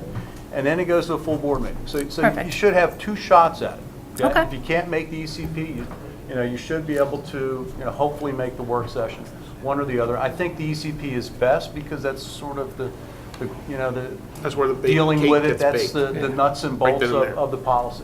So please, come out, help us, you know, share your ideas. And that meeting's not just restricted to Halloween. I mean, that's where you Oh, can start yeah. working on the channels It'll of be the whole communication, I mean, Oh, other sure. things. What other that- questions you may have? Yeah. So- Well, and as I said, my concern is communication. Yeah, But- so, yeah, if you could, like, if you don't have any, but hopefully other people do, ideas on recap. how we can increase Yeah. communication. Oh, I have a big Thanks. mouth. My whole school will know about it. Thank you. Thank you for. Thank you all. Thank you. Susan Leonard is going to have a full house November 11th. You're all welcome. Open house. How are we, folks? Are anybody else have any comments? I mean, you're welcome. I know it's late, but I don't want to shut it down, but we do have business. Okay. Thank you very much. We will take it to heart. Please, believe us, we will. Okay. Recommend approval of the minutes from the 1012th action meeting held on September 19th, 2013, as well as the minutes from the work session held on October 8th, 2013, as circulated. Me and then Frank. I was first, he was second. Yeah, okay. Motion by Mr. Schilling, second by Mr. O'Donnell. Any comments or questions? All in favor? Aye. Motion passed. Committee reports. Support services report tonight? Yes, Mr. Kerr, thank you. Support Service Committee met on Monday, September 30th, and discussed the Inglewood Elementary School additions and renovations are substantially complete. The site contractor is still on site finishing site work items. Punch lists for remaining items for all prime contracts are still being generated. Also, the committee also discussed the design status of the Hatfield Elementary School additions and renovation. Bonea Architects will be presenting the near final design to the committee at our next committee meeting. Thirdly, several change orders were discussed for the natural gas conversion projects at Gwinnett Square, Knapp, Montgomery, and Oak Park schools. These change orders appear on tonight's agenda for a board action. Also, Upper Gwinnett Township presented a request to this committee to consider whether there is interest in the school district participating in helping the township with stormwater problems in the area of Penbrook Middle School. Also, the administration reported on the status of North Penn High School camera upgrade and the security fencing project, as well as the North Penn High School and Educational Service Center energy projects. And the administration also gave an update on the energy efficiency report. The committee discussed transportation guidelines in an effort to streamline transportation operations. We ask for your support for the change orders on tonight's agenda, and the next committee meeting for Support Service Committee is scheduled for Monday, October 28th at 6 p.m. here at the Educational Service Center. End of report. Thank you, Mr. Schilling. Any comments? Support services? John, could you repeat the date for the next meeting? Oh, sure. The date is October 28th at 6 p.m. here at the Educational Service Center. Okay. Come on, huh? Susan? You're still here. Here we go. Okay. Your turn. The October ECP committee meeting took place on Monday, October 14th. At the meeting, the committee reviewed the proposed changes for the 2014-15 program of studies for grades 9 through 12. In order to align to the PA course standards and comply with the graduation requirements for proficiency on the Keystone exams, several courses are being dropped, modified, and added. At that meeting, we had Dr. McKay come in and explain to us a whole slew of what courses that they were recommending to be added, to be dropped, to align with the Keystone, and also to help with graduation. And so there's a lot of changes that were implemented that were attached to our ECP minutes, if anybody wants to look at those courses. The committee also considered a proposal from the Marching Knights band director to permit the marching band to accept an unsolicited invitation to represent the Commonwealth of Pennsylvania and perform in the 2016 Waikiki Holiday Parade in November 2016. This event also coincides with the 75th anniversary of the attack on Pearl Harbor. Various fundraising efforts will be explored to cover the cost of the trip. Mr. Hines came in and talked about how the North Penn Marching Knights was chosen to participate in this event for the Marching Knights. There will be about 100 students going, 5 chaperones. He said that they're going to start fundraising now, so it was really presented to the middle school students so that when they get to the high school, that we would consider that we approve them going to Hawaii and representing us. He made it sound like it was a really exciting idea. I asked if I could be a chaperone and was rejected. I was just going to say, honorary board members get Yeah, to go. can we go? No? I used to live there 2 years. I know how to get around. Well, you can't go either. Also, at that meeting, there was an update on the district's efforts to sell advertising. The district has billed $32,000 and secured agreements for an additional $4,000. In connection with this topic, the committee reviewed board policy number 2603, which is advertising. Locations for ads were discussed. This topic will be addressed at an upcoming board work session meeting.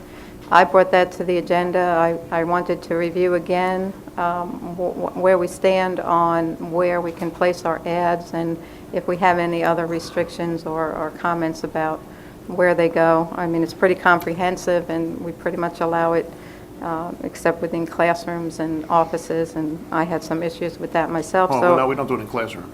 I said that's where they can't be allowed, classrooms, yeah, yes. And our next ECP committee meeting will be Monday, November 11th at 6:30 PM. Thank you. I think that's gotten well publicized, so. I'd like to add a comment to that, Mr. Kerr. Of course. The undertaking for the band in 2016 to travel to the Waikiki, is that how you say it? Waikiki? That's how I said it. Waikiki, thank you. Parade is a major undertaking. It is a great source of pride for the school district, but it takes a lot to pull that off, to take that many people that far in advance. So I would just tell the board, whether I'm here or not in the future doesn't matter, but this is a major undertaking by those people, and it's going to take a lot of support and effort from us, not financially, because they plan on doing it themselves, but to make sure that they can get there and make sure that we remove any hurdles they may face in the process. And it's a great source of pride, and it was unanimously supported from the committee moving forward, and to recommend it to the board that we should say yes, give them that authority. But I just want everybody to recognize this is a major undertaking for them. I mean, they're going 4,000 miles away for the whole week of Thanksgiving to do this. And by the way, you're asking kids who are now in 8th grade to commit, 3 years from now, which is a lot. And it's about $2,500 a person. It's an amazing amount of money too for as a parent to send your kid there. I mean, look what some of the parents go through trying to send their kids to senior week not senior week, senior trip. It's about what, $800-900? Yep. So, yeah, Well, just be that's aware of hard. it. They're gonna need a lot of I support. understand. from Let's us. hope that they get a lot of support. I'm I mean, they get a all lot of for it. I folks think that it's a wanna great do it, kids opportunity wanna for do it. them. Okay. Okay, thank you. Finance. I'm sorry, North Penn Educational Foundation. Do we have a report today? I know Mrs. Murphy isn't here, but Susan can do it. On the table, so I'll read it. Okay, thank you. Okay. The Educational Foundation had a busy month with some of our grants being implemented in classrooms, solidifying a solicitation plan, and having our charity luncheon earlier this month.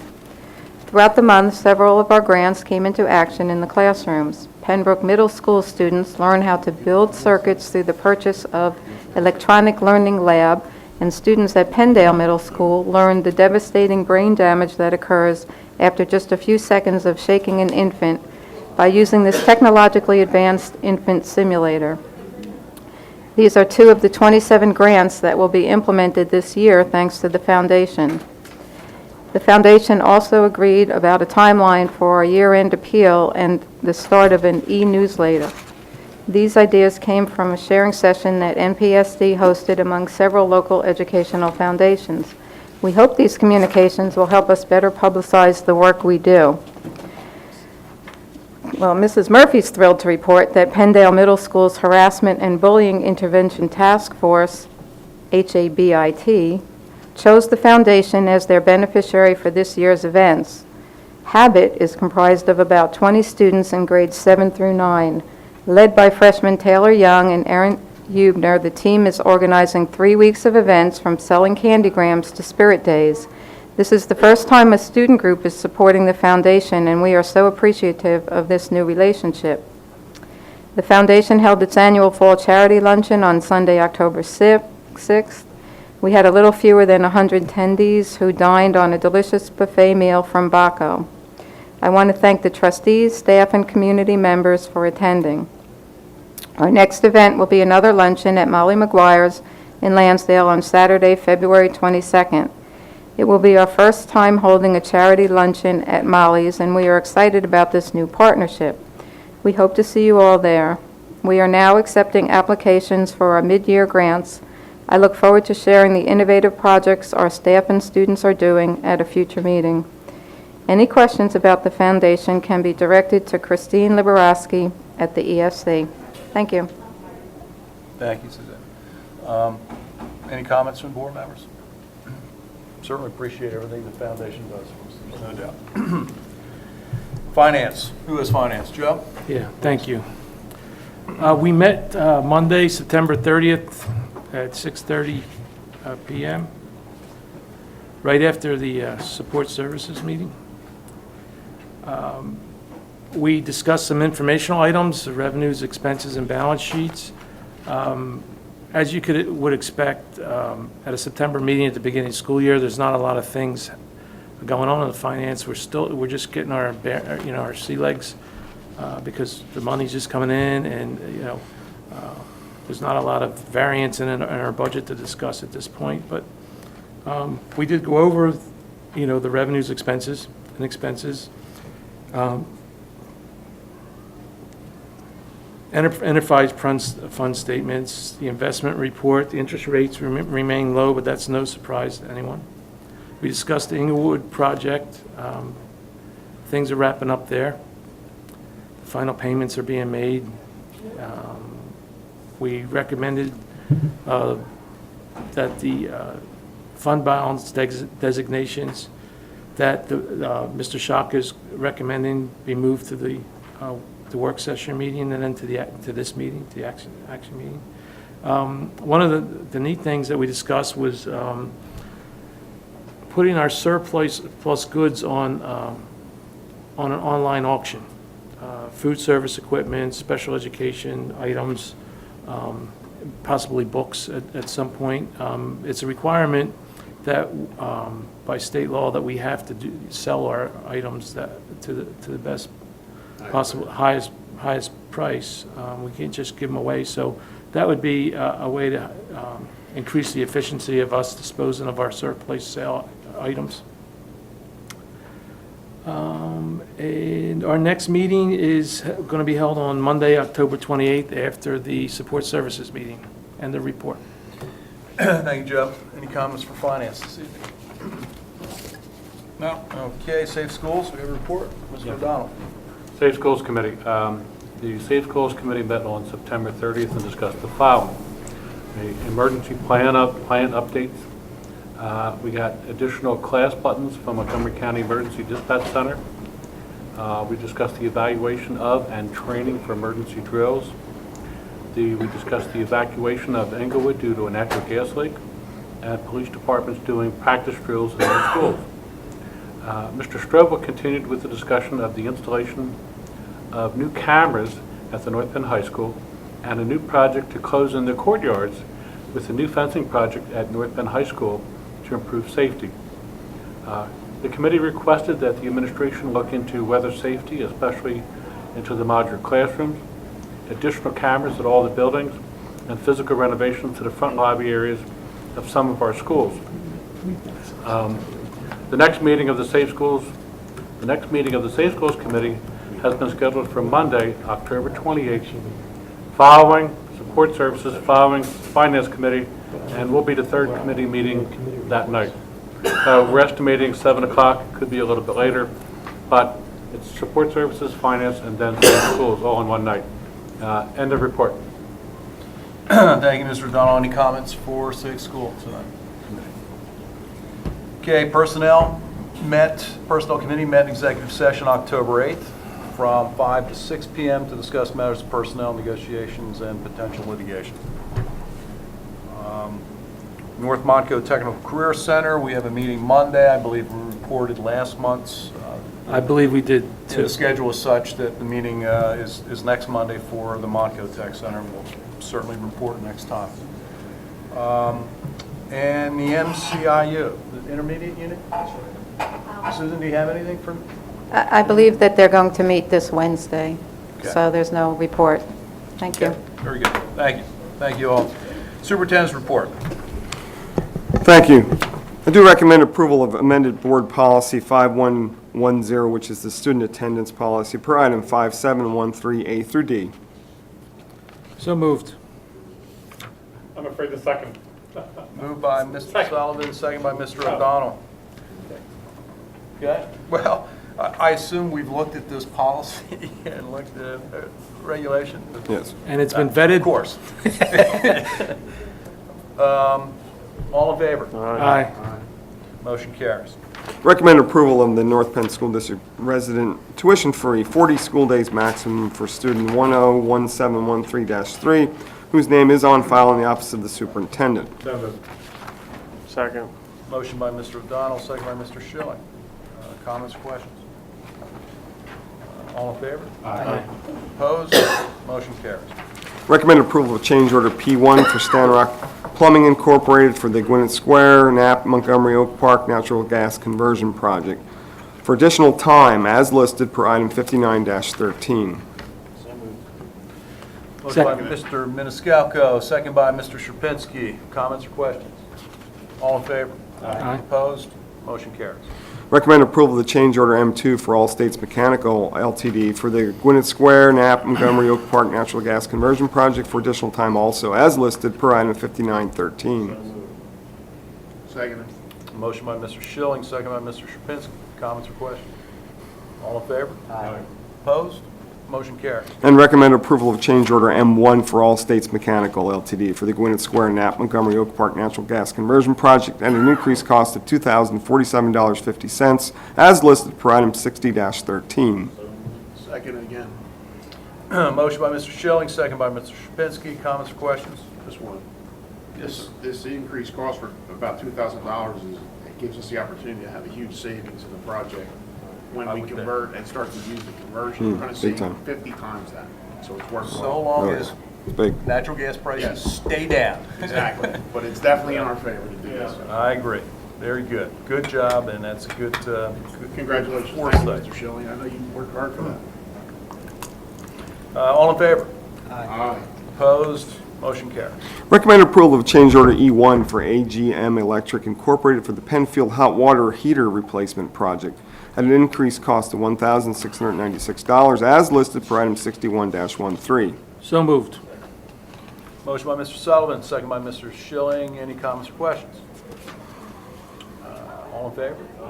Opposed? Motion carries. Recommend approval to utilize public surplus online auction as the method to sell district-purchased items that become available as surplus through the year, with the sale of such items to be approved by the Board of School Directors per item 62-13. Motion by Mr. Schilling. Second by Mr. Sherpinski. Comments or questions? One comment that I have that I shared with Diane, and that is that to the extent that we have surplus that is of no value, and I know the solicitor has said that there's certain rules about it, I for one would like to see us help our community, and I believe that community includes Philadelphia and the things they're suffering with and the budget issues. To the extent that we have anything that we don't use anymore that we could help, that they could use, I think it would be an honorable, neighborly thing to do. So, to the extent that we can do it, fine. So noted. Is that a motion? Can we also That's include just a comment. the Catholic schools to do the same thing? Absolutely. But I mean, we all look at Philadelphia and just see that, where they are, and there are kids too. So, just my comment. All in favor? Opposed? Motion carries. Recommend approval of the mutual non-disclosure agreement with Siemens Industry Incorporated as listed per item 63-13. So moved. Motion, Mr. Sullivan. Second. Second by Mr. Schilling. Thank you. Comments or questions? All in favor? Aye. Opposed? Motion carries. Recommend acceptance of the gifts to the district as listed. So moved. Second. Motion by Mr. Schilling, second by Mr. Sullivan. Any comments? Yeah, I questions? just want to say thank you very much. Thank you. Yes. Some very expensive gifts for They're blue. the home and schools. Thank you. Very nice. Thank you. All in favor? Aye. Opposed? Motion carries. Recommend approval of bids per item BA4, A through B as listed. Second. Motion by Mr. Schilling, second by Mr. O'Donnell. Any comments or questions? All in favor? Opposed? Motion carries. I recommend approval of the personnel items as listed A through D. So moved. Second it. Motion by Mr. O'Donnell, second by Mr. Sherpinski. Any comments or questions? All in favor? Aye. Opposed? I have to abstain. Okay. So we have to wait? No, we're good. We're No. fine. We have Voting five. members here, right? We're fine. Only four. No, No, we're no, fine. There's five. 1, 2, One, 3, two, three, 4, four, And Joe, you are the Finance Committee Chairman? There's five. 1, 2. Susan's out. There's still five. There's still five here. It's all right. Let's try it. Yeah. 9:30. Still five. Been a There's long six day. of us. There's six of us here. You got this along here. It's mad. Motion carried. I recommend approval of student travel Sorry. per item BA8. Oh, man. So moved. Motion by Mr. I O'Donnell. did the same thing. I Second went down by, second by Mr. Sherpinski? Yes, that was a second. Okay. Comments or questions?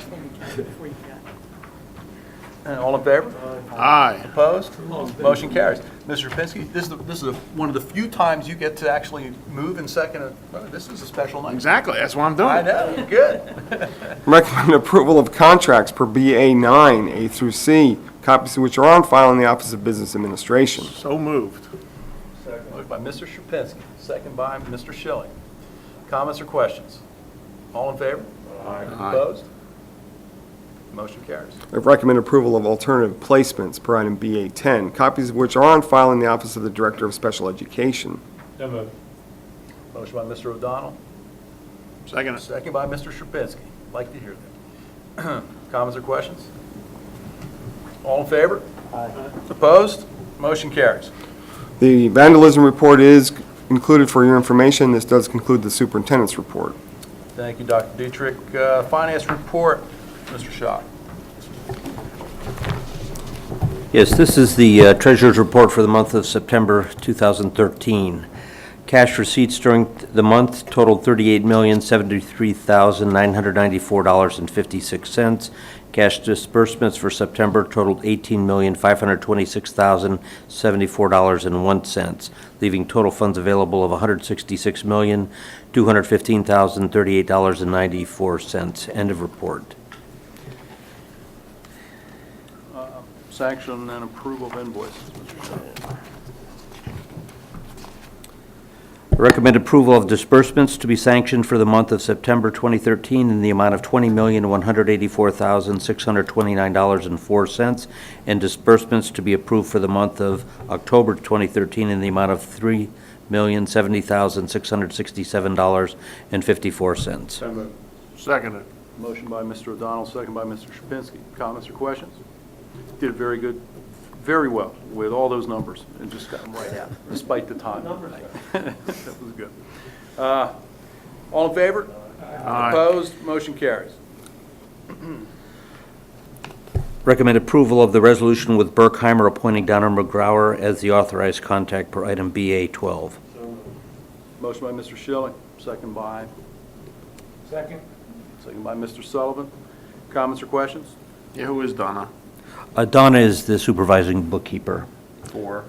in the business office. Right. And this means that she gets the explain it. confidential reports from the tax collection agency, and this is a confidentiality agreement for that.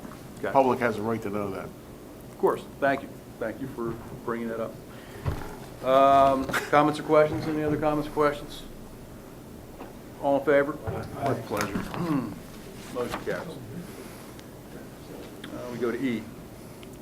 Recommend adoption of the resolution regarding the disposition of the fund balance per item BA 14A through C. Motion Seconded. by Mr. O'Donnell, second by Mr. Shapinsky. Comments or questions? All in favor? Aye. Opposed? Motion carries. Federal, state grants and other programs. Dr. Hull. I would like to recommend approval for the board to accept a $1,000 grant from the Merck Institute for Science Education for North Penn High School. This money is used for the MISE cadre to implement the science instructional strategies in the building. Fantastic. Great, thank you. Seconded. Motion by Mr. Sullivan, second by Mr. Shapinsky. Comments or questions? Yeah, thank you. Yes, thank you. They're a very good neighbor and Very good friend of community-minded ours. We people. appreciate it. All in favor? Aye. Opposed? Motion carries. We got a motion to adjourn? So moved. I second. I third. Good evening.